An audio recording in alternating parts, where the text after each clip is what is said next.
real estate is a lifelong journey, and not everyone has to have the idea. We work with investors that have never bought a property, or this is their first time investing. So management is handled for them. Coming from a background in healthcare as an optometrist and as an Air Force captain for many years, I didn't start in real estate, but I was able to retire myself and my wife. We were able to replace our income in our 30s, investing in real estate strategically, investing in the markets that offer the best returns, and growing our portfolio strategically.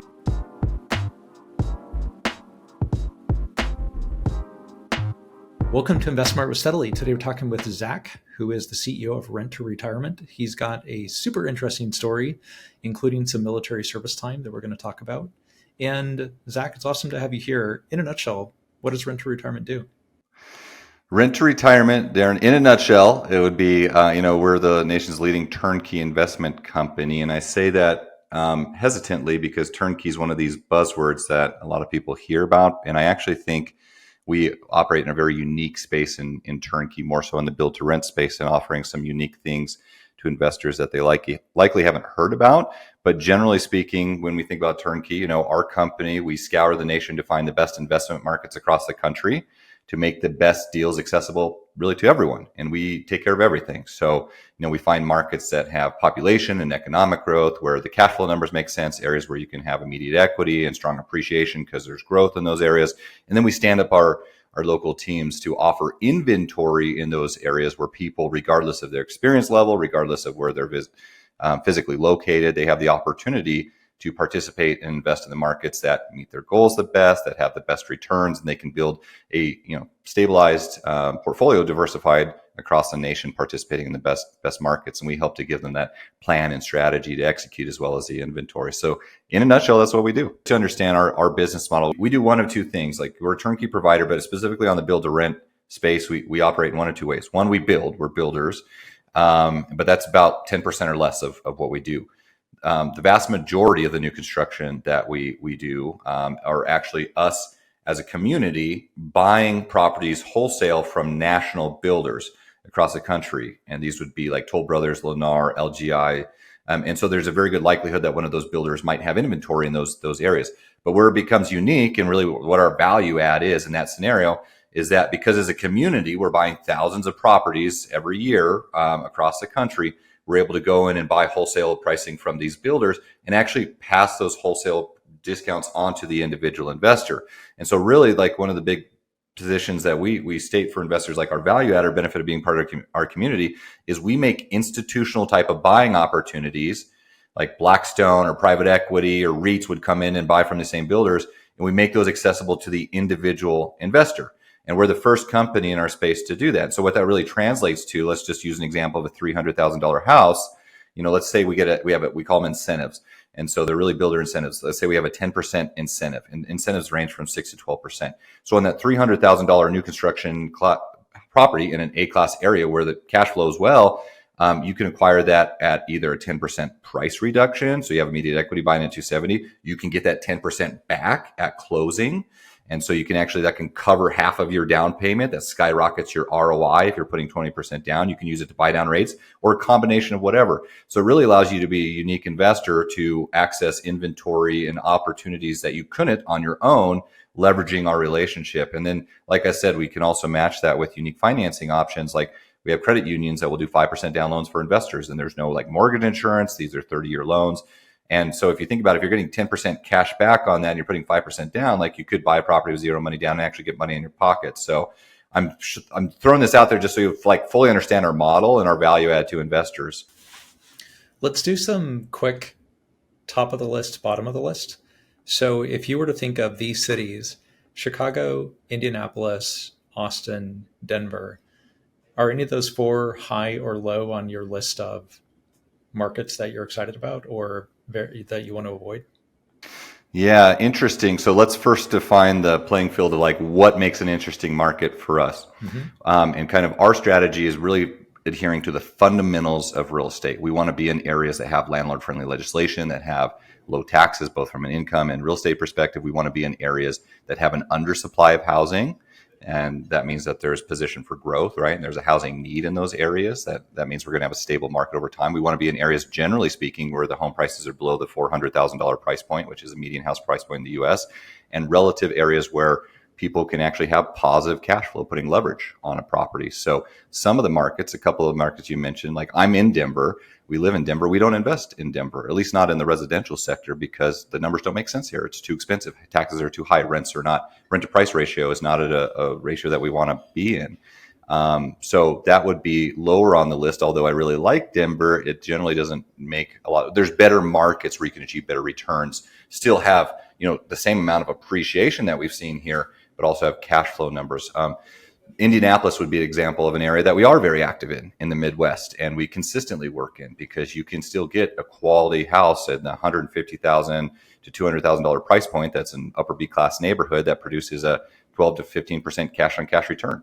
And that's a place where we have landlord friendly legislation, we have growth factors. So that's an area we are very active in. Chicago fits some of those categories, but others not. Chicago is an area that's become highly regulated for rentals, and taxes are astronomically high there and increasing. And so it becomes challenging to be a landlord to make the numbers work there. What was Austin, I think, was the other city you had mentioned. And so Austin, I think I know what the answer is going to be for Austin, but yeah, I'll hear you say it anyway. It's similar to Denver. I mean, it's tough to make the numbers work. Austin is a great market. It's growing. It's, what do they call it? The Portland of the South or something like that. So it's a really cool market. We work in a lot of markets in Texas, but Austin is one that would also be a difficult market to adhere to our general standards. Amazing. So when somebody is interested in using you or working with you, what is the typical onboarding flow, and what's a typical month or 6 months look like in working with you? Yeah, I mean, we really try to build long-term partnerships with our investors. I mean, the reason we love working with investors in real estate in general is, in my opinion, it's a lifelong journey. With my story, coming from a background in healthcare as an optometrist and as an Air Force captain for many years, I didn't start in real estate, but I was able to retire myself and my wife. She's also an optometrist. We were able to replace our income in our 30s, investing in real estate strategically, investing in the markets that offer the best returns, and growing our portfolio strategically, maximizing tax benefits, the unique lending options. And that same thing we help our investors do. And so we very, very much approach this as real estate is a lifelong journey. And not everyone has to have the idea. I think there's a lot of misconception out there about, like, hey, financial independence and replace your job. Like, that's not the right choice for everyone, right? Real estate can fit a lot of different goals for people depending on their goals and timeline. But when someone first comes into our system, I mean, they come from all walks of life, all different experience levels. We work with investors that have never bought a property, or this is their first time investing out of state, and they want to set themselves up for success where they have an established team already in place. So management is handled for them. They're not having to self-manage. The first thing we do is try to build out a strategy with them of, like, what are your goals, right? So we can best understand what type of investing strategy, what markets and properties specifically fit the investor's goal, to then, help them on determining what legal structure they need in place, what type of financing, what markets, identify property, and then just go through the process of strategically acquiring those properties and optimizing their portfolio. When we think about turnkey and, like, who's that right for, there's a lot of different people that fit that.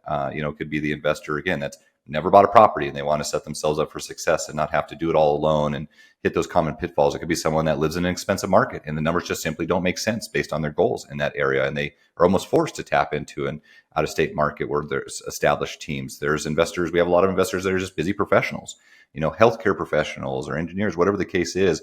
They don't want to self-manage properties and, just try to buy themselves another job in real estate. We also have full-time real estate investors that are doing great things, flipping houses, wholesaling, whatever the case is, but they're looking for a way to easily diversify and scale their portfolio, especially for tax benefits, where they're not having to add work hours to their daily life. So, any of those scenarios really make sense for the investor.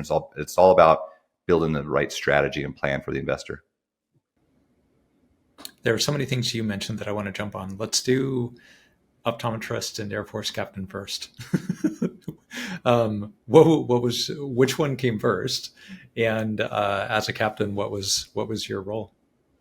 So as an optometrist for the Air Force, and I was actually on scholarship, so they paid for part of school, not all of it. I was on the HBSP scholarship program, which basically means I go to school, they pay for part of school, which is great. And then I was commissioned immediately as a captain, as an officer, to practice optometry in the Air Force. And so as an optometrist in the Air Force, that's actually where I started investing in real estate too. I think, like many people do, I think, and this is about 15 years ago at this point, but I read Rich Dad Poor Dad, and started thinking about real estate and just thinking about how to be a good steward of money, because up until my first, paycheck, I didn't really have too much money I was more in debt, right? As a student, as a professional student. But yeah, first house I bought in the Air Force, I used a VA loan, no money down. I house hacked it. I, lived in half, rented out the other half.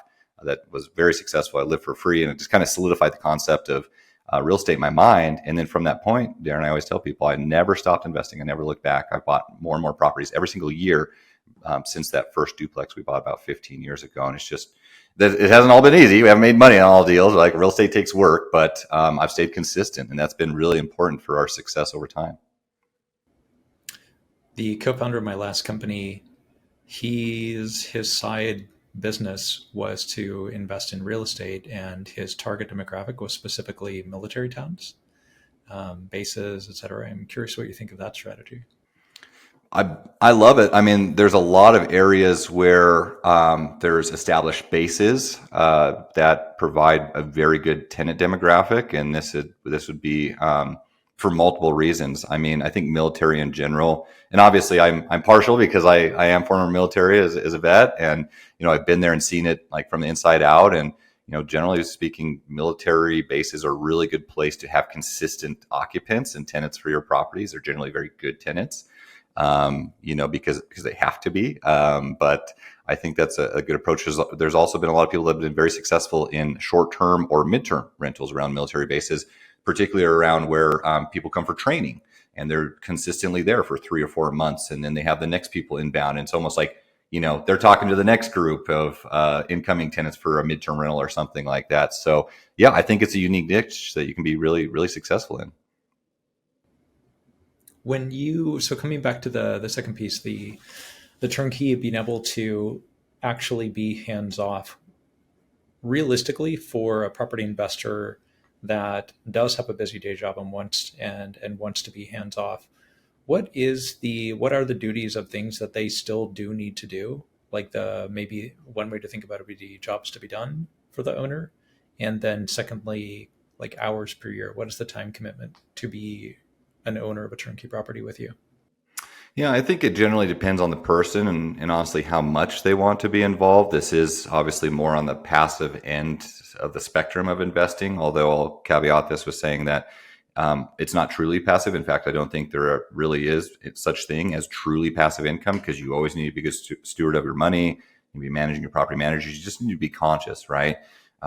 This real estate it takes work. It doesn't mean it has to be difficult, but it's not like just putting money in stocks and forgetting about it, right? And I don't think you should do that either, candidly. But for someone, I think what the appeal is that this is a way that you can expedite your success and limit your obstacles and challenges in real estate investing, where you're not having to try to self-manage. Certainly, dealing with tenants, I think that's a problem for a lot of people that get into real estate, is trying to self-manage. Now, I started self-managing locally when I first started investing, and there's not a problem with that, but it's not really scalable, and it's probably not the best utilization of your time either, because most people that are investing in real estate, they earn more money like in their active job, and just from a time and like stress standpoint, it probably makes more sense not to manage your property, to let the professionals do it, oversee your portfolio. But the idea behind investing in real estate for most people, I think, is to buy your time back. And we try to provide, the best opportunity to do that, where real estate investments are more passive, but also, you're able to invest in areas that have the best opportunity for returns to truly build that portfolio. But to answer your question now, I think that, average time frame, probably 3 to 5 hours per month. And I think that could even be more passive if you have good teams around your portfolio. When you first buy a property, the most time intensive part is going through and building the plan, right? And just working to ensure that you have the right financing options in place. You're really meticulous about what markets and properties fit your goals, putting those properties under contract, going through due diligence, like that's very involved. The lending is often a very involved process. So like that first 90 days is probably very involved, with 5 to 10 hours per week potentially, where you're building out that plan and you acquire the property, and then you make sure that you have good communication and systems in place with our management teams in each area, so you understand what the expectations are. And if all goes well, then it can be pretty passive after that. But that first 90 days, I would say, was where you really need to just head down and be involved to make sure you understand everything, that plan. And then it can be, once the tenant's in place, and if they can consistently stay there, 2 or 3 years and pay rent, there's not a lot to do at that point. It's really, I think the time that should be spent is about how do you optimize your portfolio? Do you want to continue to expand your portfolio? Are you taking full advantage of the tax benefits of real estate, or using the best financing options? Like those things are, I think, probably where time is best spent after the property's kind of on auto drive. You mentioned that you've bought properties every year. Some have made money and some haven't. If we focus on the ones that haven't, how much, was that just bad luck in some of those, or were there lessons learned that you've been able to apply to your next purchases? One of my mentors, Darren, always told me, who I learned a lot from, he says, Zach, in money or in real estate, you either make money or you learn. And really, when he says you learn, it's like losing money, right? But there's a lesson to be taken out of that. So I've certainly learned something from every deal that I've had, those that have gone really well and those that haven't. And if I think I had to kind of summarize the ones that haven't went well, honestly, and this is obviously in the beginning, probably when I was just starting out and I didn't have the best guidance or mentorship, and you hit those common pitfalls that everyone does. And again, that's why we try to avoid those, right? Because we've been there and done that, and for our investors, and we try to teach them on ways not to have to do that. But it's a combination. Some of those pitfalls that seem obvious to you now, but at the time you fell into the pit anyway. Yeah. So I mentioned one of them already, which would be self-management. I was too nice of a landlord, and it is a business relationship, I think, but you let a tenant be late on rent 1 month and there's no consequences, and then all of a sudden they're late every month, right? Or you do some rent abatement or things like that. Another thing that I think really was changed my mindset over time is investing in better class locations, and this is really important when you think about turnkey, and because turnkey is a big buzzword that there's a lot of people that work under the quote unquote turnkey space. And sometimes the traditional idea of turnkey is a C or D class asset that's been rehabbed in the Midwest. And, the numbers on paper look really good, but then come to find out maybe rehab wasn't done appropriately, or the tenant's not taking care of the property. And, so those issues I've certainly had my fair share of. I'm investing in the lower class areas, not being really extra particular on my due diligence on properties. And so that's really transitioned both our own investing philosophy over time to focus on, for example, new construction. About 80 to 85% of what we do today is new construction assets. And that just is such a better class, because new construction, you don't have any maintenance on the property. You have zero capital expenditures for at least the first 10 years. You have builder warranties. You attract better quality tenants. You have better appreciation both in home prices and rents. And just focusing on better quality asset classes in more growth markets. That alone has probably been one of the biggest lessons that I've learned personally, and why we've also tailored our business to be more focused on new construction. Having the right insurance on your property, right, is important as well. So there's just a lot of stuff.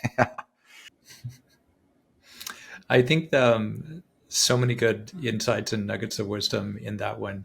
A lot of folks don't know my background as well, but I got into real estate investment in 2018, and that actually was the genesis of starting Steadily years later, was how difficult it was for me to get insurance on those rental properties.